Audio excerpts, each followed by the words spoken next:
Bismillah, alhamdulillah, salatu wassalam ala rasulillah wa ala alihi wa sahbihi wa wala. Nous continuons toujours notre série sur les qualités de Ibadur Rahman. Donc Allah Azza wa Jalla cite dans ou à la fin de Sourate Al-Furqan. Allah Azza wa Jalla, à travers ces versets, donc il nous décrit, comme j'ai dit, leur état avec eux-mêmes, leur état donc avec eux-mêmes qui est tawadu, la modestie, alladhina yamshuna ala al-ardi hawna, ceux qui marchent humblement sur terre, et il nous décrit également leur état avec les gens, et notamment avec les insolents. Wa idha khatabahum al-jahiluna qalu salama, et lorsque les insolents les provoquent, les agressent, ils disent salam, que la paix soit sur vous. Et il nous a décrit également leur état avec Allah Azza wa Jalla. والذين يبيتون لربهم سجدا وقياما والذين يقولون ربنا اصرف عنا عذاب جهنم إن عذابها كان غراما إنها ساءت مستقرا ومقاما. Donc leur rapport avec Allah Azza wa Jalla, donc ça se manifeste dans le verset, et ceux qui passent la nuit debout prosternés pour Allah Azza wa Jalla et qui disent Seigneur Dieu, écarte de nous le châtiment de l'enfer, etc. Ensuite Allah Azza wa Jalla a décrit leur rapport à leur bien. Donc cette générosité dans la modération.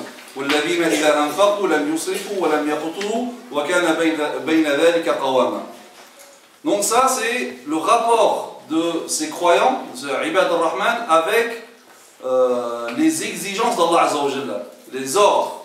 Alors que on sait bien que en islam, donc il y a les injonctions, les ordres, il y a les interdictions.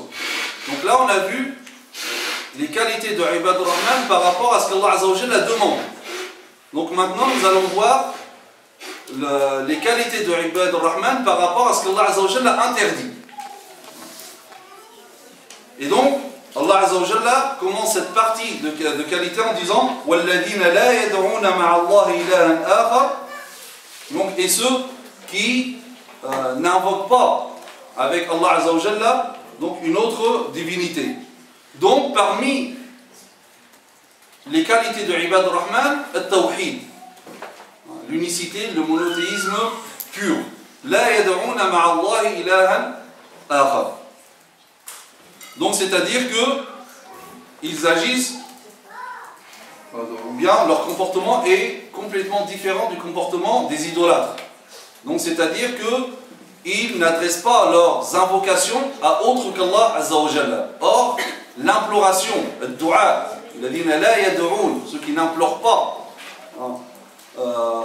autre qu'Allah Azza wa Jalla. Or, le dua, c'est l'adoration. Comme dit le prophète sallallahu alayhi wa sallam, le dua, huwa al-ibada. L'imploration, c'est l'adoration en soi. Pour dire que adorer ou bien implorer Allah Azza wa Jalla, c'est l'esprit même du monothéisme. Car lorsque tu adresses exclusivement tes implorations à Allah Azza wa Jalla, c'est que tu reconnais que seul Allah Azza wa Jalla mérite qu'on lui adresse ses implorations. Tu reconnais que seul Allah Azza wa Jalla a ce pouvoir d'exaucer tes implorations. Donc ça c'est l'esprit même du monothéisme. Et lorsque le prophète sallallahu alayhi wa sallam dit ad-du'a huwa al-ibada, donc il argumente ce qu'il dit avec des versets coraniques. Il cite le verset wa qala rabbukum ud'uni astajib lakum innal ladhina yastakbiruna 'an ibadati sayadkhuluna jahannama dakhirin. Il dit et votre Seigneur dit implorez-moi, je vous répondrai. Implorez-moi, je vous répondrai. Ensuite, il dit ceux qui par orgueil se refusent à m'adorer entreront bientôt dans l'enfer humiliés. Donc il commence par implorez-moi. Ensuite, il dit ceux qui refusent de m'adorer.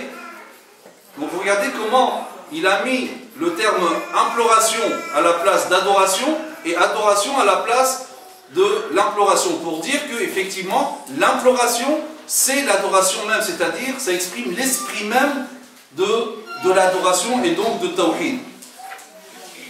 Donc alladhina la yad'una ma'a Allah ilahan akhar, donc c'est-à-dire qu'ils n'adorent pas autre chose avec Allah Azza wa Jal. Donc ils se prosternent pas pour autre qu'Allah Azza wa Jalla, n'adore pas autre qu'Allah Azza wa Jalla, etc. Donc, c'est-à-dire que ces gens-là vouent exclusivement tous leurs actes d'adoration à Allah Azza wa Jalla. Ils vouent tous leurs actes d'adoration exclusivement à Allah Azza wa Jalla. Donc, ils ont compris le sens de Iyyaka na'budu wa iyyaka nasta'in. C'est toi seul que nous adorons et c'est à toi seul que nous demandons de l'aide. Donc c'est-à-dire que on ne demande pas à autre qu'Allah Azza wa Jalla, et bien sûr ça, donc on n'a pas le temps de développer toutes ces notions-là, mais c'est dans ce qui est réservé à Allah Azza wa Jalla dans le sens de tawakkul. Le prophète sallallahu alayhi wa sallam dit également, lorsque tu as quelque chose à demander, demande-la à Allah Azza wa Jalla.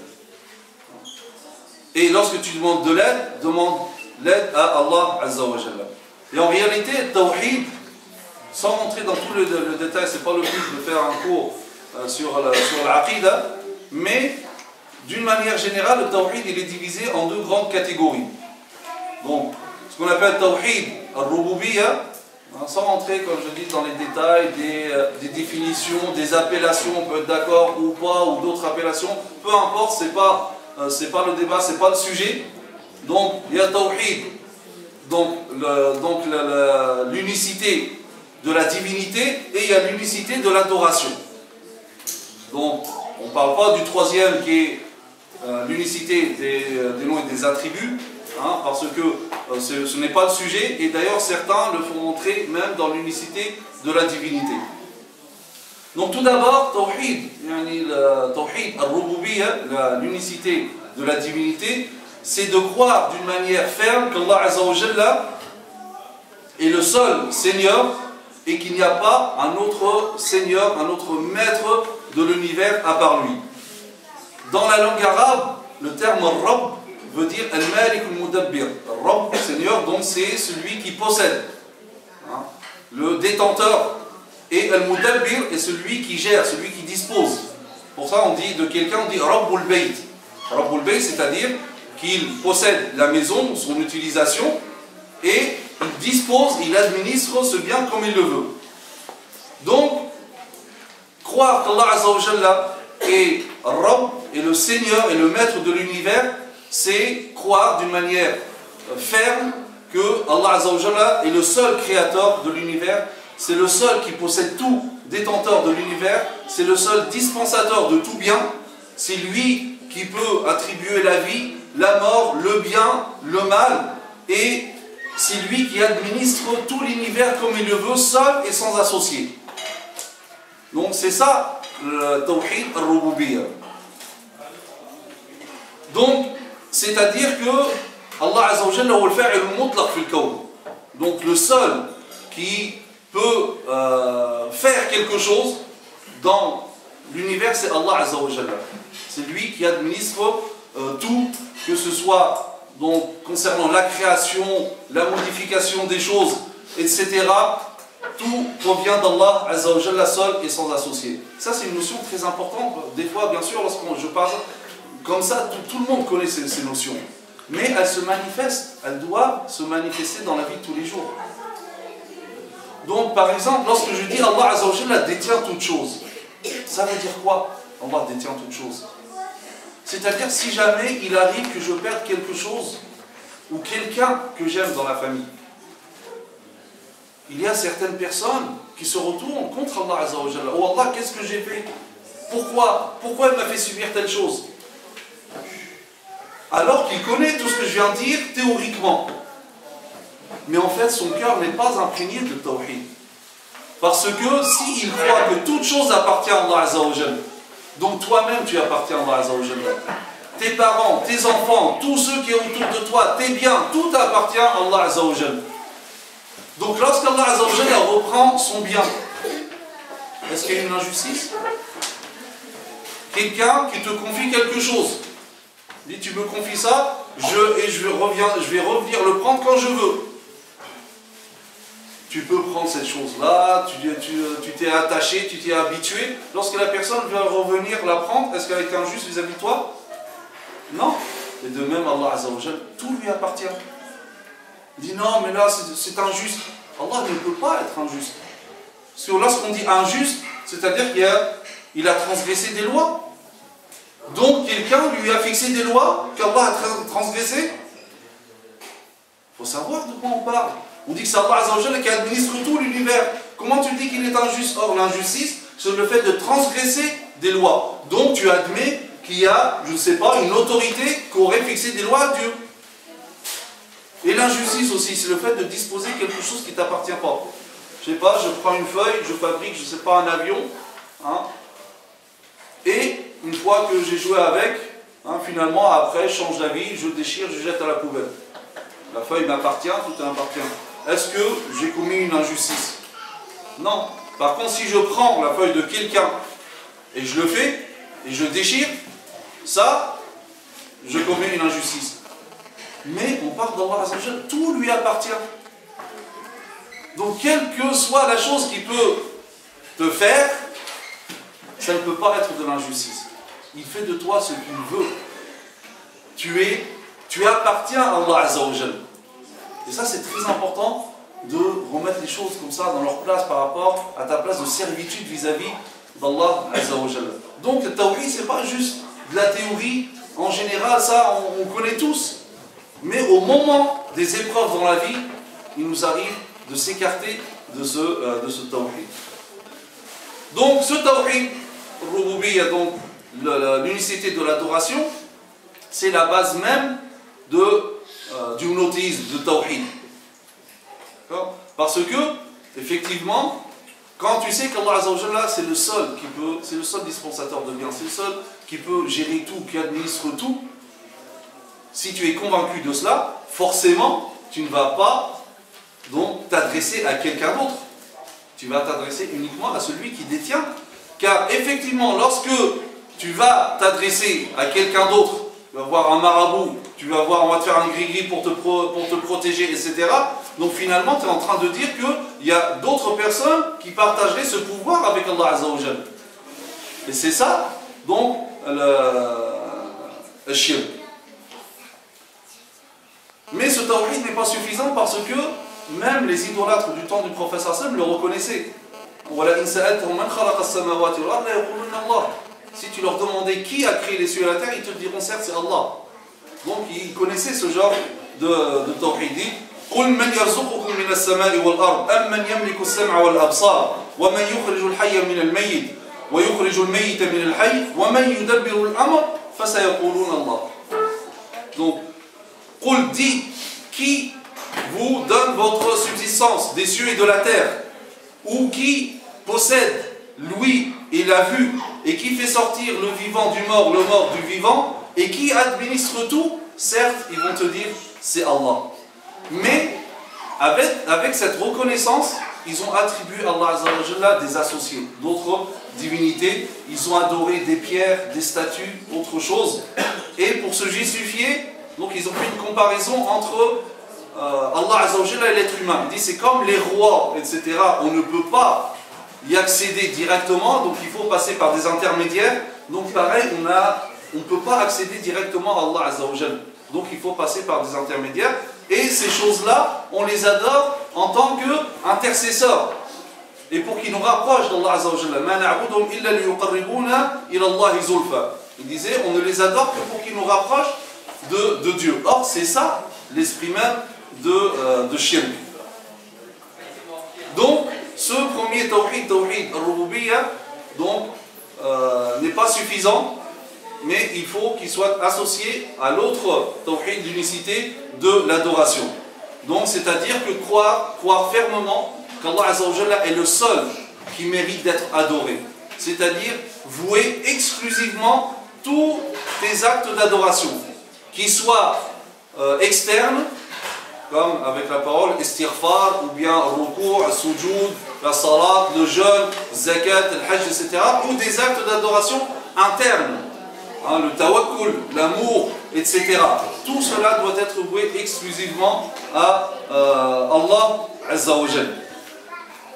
Et c'est pour ce genre de tawhid qu'Allah Azza wa Jalla a envoyé ses messagers, et c'est pour ce genre de tawhid qu'Allah Azza wa Jalla a fait descendre son livre, parce que d'une manière, ses livres, parce que d'une manière générale, l'être humain, c'est inné en lui le fait de croire à Allah Azza wa Jalla, de croire qu'Allah Azza wa Jalla c'est le détenteur de toutes choses, etc. Mais la déviance de l'être humain s'est produite par rapport à l'adoration d'Allah Azza wa Jalla, c'est qu'ils lui ont associé autre qu'Allah Azza wa Jalla. C'est pour cela que dans le Coran, Allah Azza wa Jalla rappelle cette vérité. Il dit: nous avons envoyé dans chaque communauté un messager pour leur dire adorez Allah et écartez-vous des fausses divinités. Pas pour dire croyez en Dieu, ça c'est inné, mais adorez Allah Azza wa Jalla. Il dit, Allah Azza wa Jalla dit également: et nous n'avons envoyé avant toi aucun messager à qui nous n'ayons révélé point de divinité en dehors de moi, adorez-moi donc. Donc, Ibadur Rahman, c'est des gens donc, monothéistes qui adorent Allah Azza wa Jalla d'une manière exclusive, avec sincérité. Donc, ils reconnaissent l'unicité d'Allah Azza wa Jalla à travers l'unicité de la divinité, mais aussi à travers l'unicité de l'adoration. Et d'ailleurs, ce monothéisme, c'est le cœur de l'islam, c'est le cœur de cette religion. Et l'islam n'a permis aucune forme d'idolâtrie. L'islam a combattu toute forme d'idolâtrie. Donc l'islam est venu libérer l'être humain de toute autre servitude, en dehors de la servitude d'Allah Azza wa Jalla. Il est venu libérer l'homme, l'être humain, de toute forme d'idolâtrie, que ce soit une idolâtrie religieuse, une idolâtrie économique ou sociale. Donc il y a trois sortes d'idolâtrie. Une idolâtrie religieuse, une idolâtrie économique et une idolâtrie sociale. On va les définir. Donc l'idolâtrie religieuse, c'est d'une manière générale donc prendre une autre divinité en dehors d'Allah Azza wa Jalla. Et cette idolâtrie est divisée en deux sortes d'idolâtrie, une idolâtrie majeure et une idolâtrie mineure. L'idolâtrie majeure, donc comme je dis, c'est le fait de prendre une autre divinité en dehors d'Allah Azza wa Jalla, que ce soit une chose, un être humain ou quoi que ce soit. Et en fait, cette idolâtrie même majeure se divise elle-même en deux catégories. Il y a l'idolâtrie majeure, apparente, manifeste, et il y a l'idolâtrie majeure, mais subtile, cachée. C'est apparent, bien sûr, comme je viens de dire, lorsqu'on parle de personnes, de choses qu'on adore directement, ça c'est apparent. Mais il y a une idolâtrie majeure plus subtile, comme par exemple le fait d'implorer les morts, d'aller visiter les tombes pour implorer les morts et pour demander aux morts de subvenir à nos besoins. Donc ça, c'est une idolâtrie, une forme d'idolâtrie majeure, donc très grave. Alors certains diront, mais non, nous ne sommes pas en train d'adorer cette personne-là, mais comme nous avons dit, dua, l'imploration d'Allah Azza wa Jalla, c'est l'esprit du monothéisme. De même que l'imploration d'autres qu'Allah Azza wa Jalla, c'est l'esprit même du polythéisme et de l'idolâtrie. L'imploration d'Allah Azza wa Jalla uniquement, exclusivement, c'est l'esprit même du monothéisme, de tawhid. De même, l'imploration d'autres qu'Allah Azza wa Jalla, c'est l'esprit même de shirk. Donc, lorsque tu vas et lorsque tu vas visiter une tombe et lorsque tu demandes quelque chose de cette tombe, donc finalement, comme j'ai dit tout à l'heure, c'est que tu reconnais au fond de toi que cette personne-là, même morte, a un pouvoir. Et ce n'est pas uniquement Allah Azza wa Jalla qui dispense le bien, mais celui-là aussi, il peut faire aussi des choses, et c'est ça, donc, le shirk, l'idolâtrie. Donc, il n'est pas permis aux musulmans de demander, d'implorer les morts, etc. Parce que lorsqu'on va visiter, pour les musulmans, lorsqu'on va visiter les tombes, c'est pour leur faire des invocations, et non pas pour les implorer eux. D'autant plus que, comment savoir si celui qui est dans la tombe fait même partie des gens de l'enfer ou du paradis? Certains disent non, mais parce que c'était quelqu'un tellement pieux, etc. Mais ça aussi, même, quand bien même c'est vrai. Et ça, c'est ce que disaient donc les polythéistes. Donc, ils cherchent des intercesseurs. Or, l'islam est venu abolir cette intercession, donc, et cet intermédiaire, tout intermédiaire entre Allah Azza wa Jalla et ses serviteurs. Donc, certains disent non, mais c'était des gens pieux, etc. Mais même ça, on ne peut pas l'affirmer.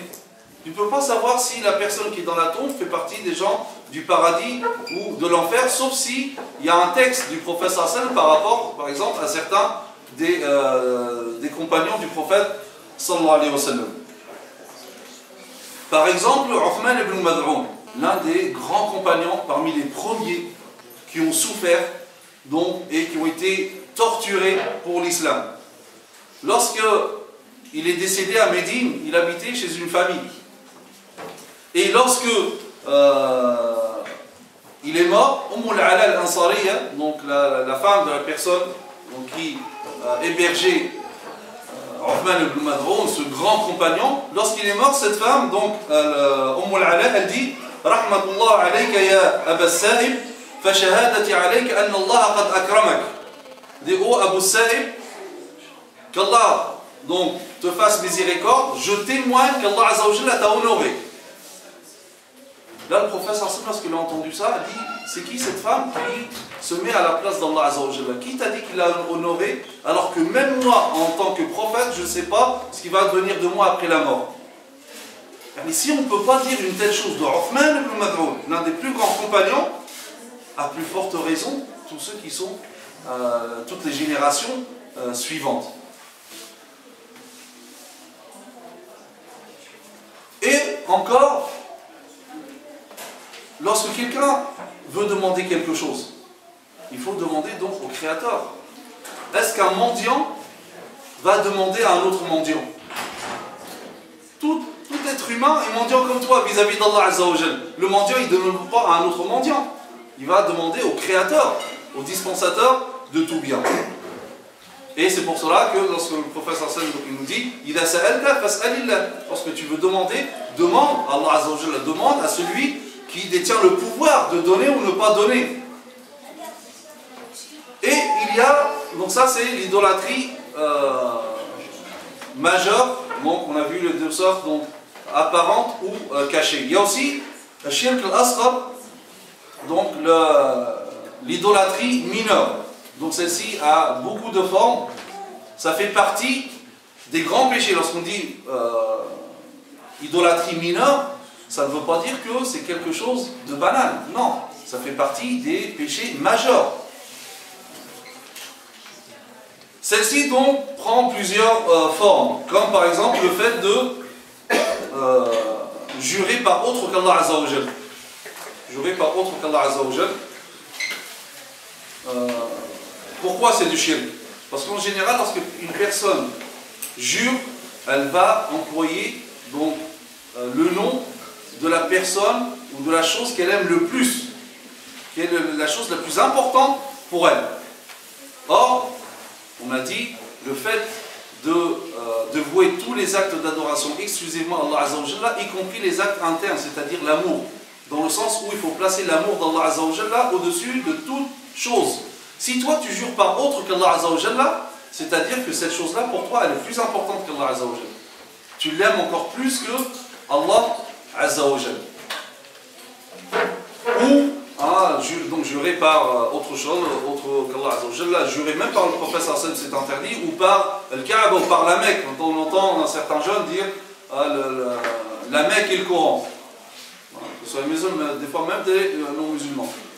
Là, la Mecque, c'est une création. On n'a pas le droit de jurer par la Mecque. Par le Coran, c'est Kalamullah.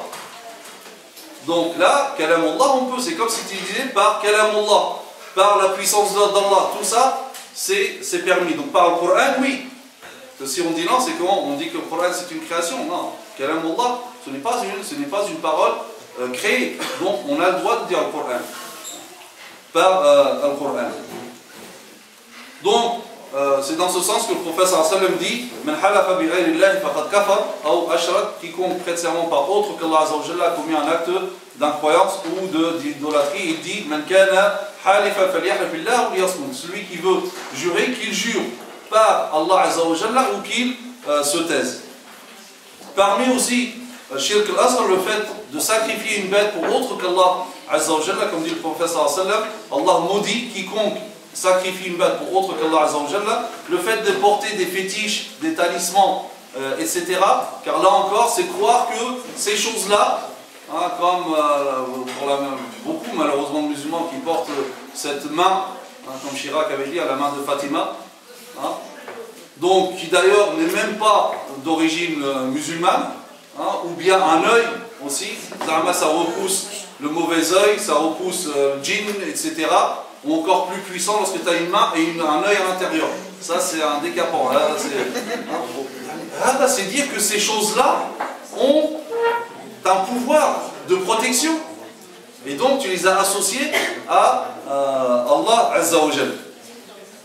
Pareil, en fait, aussi la prédiction, aller voir des devins, etc., pour lire l'avenir, etc., comme beaucoup font, comme dit le prophète sallallahu alayhi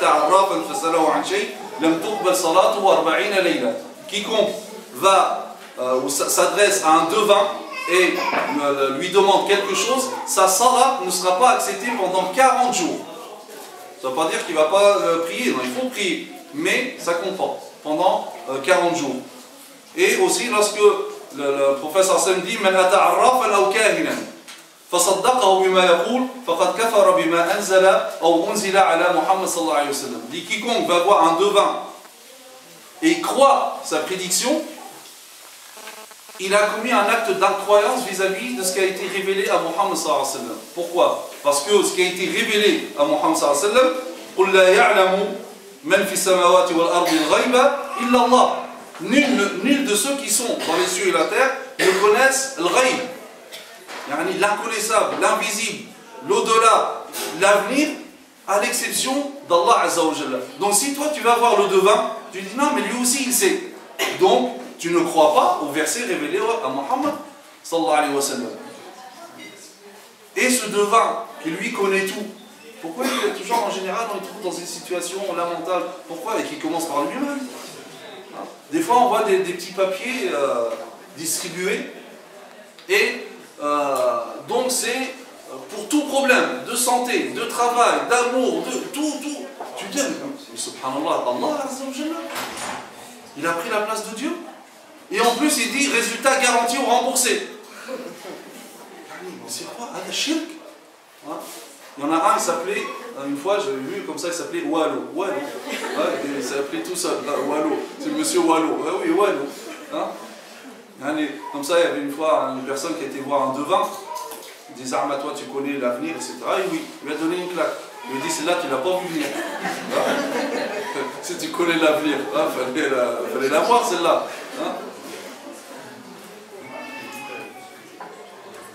Donc ça, c'est l'idolâtrie religieuse. Il y a une autre forme d'idolâtrie, c'est l'idolâtrie économique, le wathani et l'iktisadiyya. C'est prendre l'argent comme un dieu. C'est-à-dire, c'est mon seul objectif dans la vie, je vis pour ça. Ma seule raison de vivre, c'est cela. Je ne peux pas en passer de cela, comme dit Ibn Atta, tu es esclave de tout ce dont tu ne peux te passer. Donc, et c'est dans ce sens que le prophète sallallahu alayhi wa sallam dit Ta'isa abdul dinar wa abdul dirham wa abdul khamisa. Malheureux est l'esclave du dirham et du dinar. Donc de l'euro, de l'argent, d'une manière générale. Donc, il y a des personnes, comme je dis, ils associent pas des divinités qu'on pourrait croire comme ça, donc là c'est plus subtil, mais il associe l'argent à Allah Azza wa Jalla. Donc pour lui, il peut s'autoriser tout interdit et tous les moyens sont bons pour arriver à son objectif, donc à l'objet de son adoration, l'argent. Donc ça c'est l'idolâtrie économique. Ensuite il y a l'idolâtrie sociale, ou l'idolâtrie politique. Comme il y a des personnes qui adorent les tombes, il y a des personnes qui adorent les châteaux. le pouvoir. Que ce soit les hommes de pouvoir en soi, ou parfois des savants qui veulent se rapprocher du pouvoir, etc., d'avoir une place, et donc ils vont dans leur sens. Ça, c'est une forme de shirk. Donc il y a des personnes, même si ils ne disent pas ouvertement comme Pharaon, Ana rabbukumul a'la, mais je suis votre Seigneur suprême, mais leurs agissements, leurs comportements laissent entendre cela. Ils se comportent comme un tyran, comme si c'était Dieu. On ne lui demande pas de compte, et lui demande de compte à tout le monde. La justice, c'est lui, et l'injustice, c'est lorsque tu es contre lui. Donc c'est des personnes qui veulent asservir les gens. Donc lorsqu'ils donnent des ordres, ils doivent être obéis. Et les autres, donc, il leur appartient que d'écouter et d'obéir avec toute résignation. Et donc, peu à peu, c'est eux après qui vont leur dicter le halal et le haram. Et les personnes ensuite vont se résigner à cela. Et ça, c'est de l'idolâtrie. Une fois, donc, Adi ibn Hatim, qui était auparavant chrétien avant de se convertir à l'islam, il a entendu le prophète sallallahu alayhi wa sallam réciter ce verset.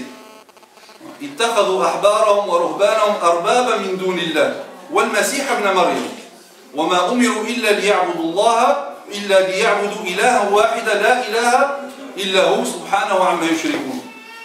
Ils ont pris leurs rabbins et leurs moines ainsi que le Christ, fils de Marie, comme Seigneur, en dehors d'Allah, alors qu'on ne leur a commandé que d'adorer un Dieu unique. Pas de divinité à part lui, gloire à lui, il est au-dessus de ce qu'il lui associe.